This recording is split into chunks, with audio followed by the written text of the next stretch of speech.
혹독한 한국의 겨울 영하 15도의 살을 에이는 듯한 추위 속에서 버스를 기다리는 시간은 고통 그 자체입니다. 하지만 대한민국 도심 한복판, 이 평범해 보이는 벤치에 앉는 순간 외국인들의 눈은 약속이라도 한 듯 휘둥그레집니다. 세상에 이게 대체 무슨 일이죠? 의자가 살아있나요? 처음 이 의자를 경험한 이들은 하나같이 엉덩이를 들썩이며 벤치를 연신 쓰다듬습니다. 미국에서 온 여행객 조슈아는 자신의 카메라를 향해 상기된 목소리로 외칩니다. 여러분 믿어지세요? 지금 제 엉덩이가 타고 있는 게 아닙니다. 이건 완벽하게 통제된 따뜻함이에요. 한국은 지금 영하의 기온인데 이 길거리 의자가 제 체온보다 따뜻합니다. 이건 마치 누군가 나를 위해 미리 앉아있다가 비켜준 것 같은 온기예요. 마법사가 배달한 의자인가요? 제 나라에서는 상상도 할 수 없는 일입니다. 한국은 추위마저 기술로 정복해버린 것 같아요. 이것은 마법이 아닙니다. 인류가 발명한 가장 오래된 가구인 의자에 대한민국의 최첨단 IT 공학과 신소재 공학, 그리고 시민의 고통을 외면하지 않는 섬세한 행정 철학이 투영된 결과물입니다. 우리가 당연하게 누리는 이 작은 온기가 외국인들에게는 국가적 차원의 환대로 다가가는 현장을 심층 취재했습니다. 본격적인 분석에 앞서 알려드립니다. 본 영상은 특정 지자체나 시설 제조기업의 상업적 홍보를 목적으로 하지 않으며 대한민국 공공디자인과 하이테크 융합 사례를 객관적으로 분석하여 기술적 성취를 조명하기 위해 제작되었습니다. 영상 내에 언급된 온열 의자와 스마트 쉘터의 설치 여부, 세부 기능 및 운영 시간은 각 지자체의 예산 규모와 관리 지침에 따라 지역별로 상이할 수 있음을 명시합니다. 또한 이 혁신적인 시설들이 원활하게 유지되기 위해서는 성숙한 시민의식과 보이지 않는 곳에서 시설을 점검하고 보수하는 관계자분들의 헌신적인 노고가 뒷받침되고 있음을 밝힙니다. 기술의 진보만큼이나 중요한 것은 이를 누리고 아끼는 공동체의 가치임을 먼저 전합니다. 해외 커뮤니티에서 한국의 온열 의자는 전설의 장비로 통합니다. 그들이 가장 놀라워하는 점은 단순한 온기가 아닙니다. 첫째, 파손 밴덜리즘이 없는 기적입니다. 독일에서 온 공학도 한스는 이렇게 말합니다. 유럽에서는 공공시설물을 만들 때 파손을 걱정해서 무조건 차갑고 딱딱한 철제로만 만듭니다. 하지만 한국은 고가의 발열 장치가 내장된 의자를 길거리에 그냥 둡니다. 그런데도 낙서 하나 흠집 하나 없이 깨끗하죠. 시민을 믿고 기술을 투입하는 국가와 그에 보답하는 시민의식의 결합, 이것이 가장 충격적입니다. 둘째, 극한의 효율성입니다. 북유럽에서 온 관광객 잉그리드는 감동 섞인 표정으로 말합니다. 노르웨이도 춥지만 길거리 의자가 따뜻하다는 생각은 못 해봤어요. 한국은 단순히 열선을 깐 게 아니라 사람이 앉을 때만 스마트하게 작동하더군요. 낭비 없는 기술력이 정말 놀랍습니다. 셋째, 보편적 복지의 실현입니다. 프랑스 파리에서 온 안나는 외칩니다. 부자든 노숙인이든 상관없어요. 누구나 이 따뜻함을 누릴 수 있죠. 세금은 바로 이렇게 모든 사람의 체온을 높이는 데 써야 하는 겁니다.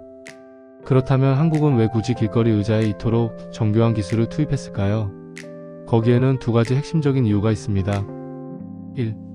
에너지 최적화와 안전의 문제. 단순히 열선을 넣는 것은 쉽습니다. 하지만 실외 환경은 가혹합니다.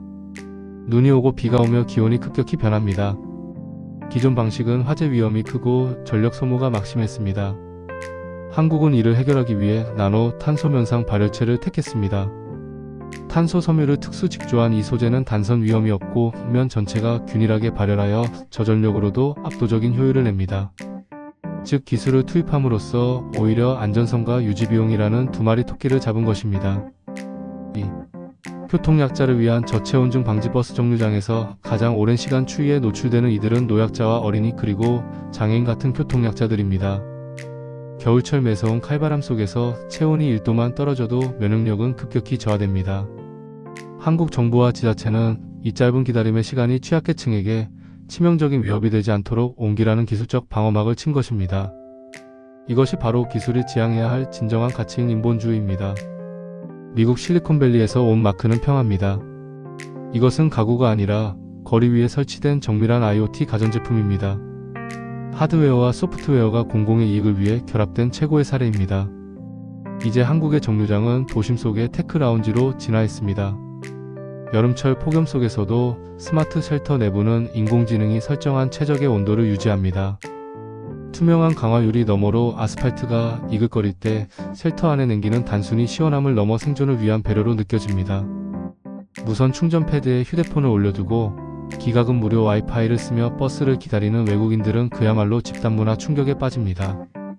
공항 VIP 라운지에서나 보던 시설이 길거리 한복판에 있어요. 심지어 공기청정기가 24시간 돌아가네요. 밖은 미세먼지로 가득한데 이곳은 산속처럼 상쾌합니다. 도심 속 대피소 같아요. 한국에서는 버스를 기다리는 시간이 낭비가 아니라 휴식 시간이 됩니다. 폰이 충전되는 동안 제 몸도 충전되는 기분이에요. 여기에 밤늦은 시간 범죄를 예방하는 지능형 CCTV와 안심벨 시스템까지.